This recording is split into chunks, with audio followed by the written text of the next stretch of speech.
One thing that people may not know about pouring rights is that the major beverage companies have extensive portfolios. And what we know is that consumers are constantly changing their preferences around beverages. In the past 10 to 15 years, we've seen a huge decline in the number of people who want to buy full sugar soda or cola. We have seen an uptick in performance or enhanced beverages. So consumers are wanting more enhancements in their beverages. They want things like caffeine, electrolytes, they want probiotics. And because these beverage companies have huge portfolios, often there's 700-800 different SKUs to pick from.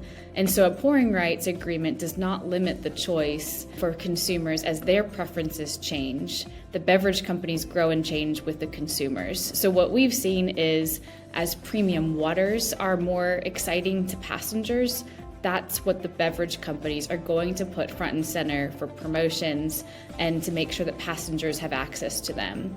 If a passenger wants something that is sugar-free, they'll start to develop brands that are sugar-free, and those will be the products that are front and center for passengers to purchase in an airport space. So it's really exciting to see all of the new brand extensions and the ways the beverage companies are more so than really many other companies tapped into what the youngest generation, what different demographics want out of their beverages, and they have every incentive to put those in front of passengers.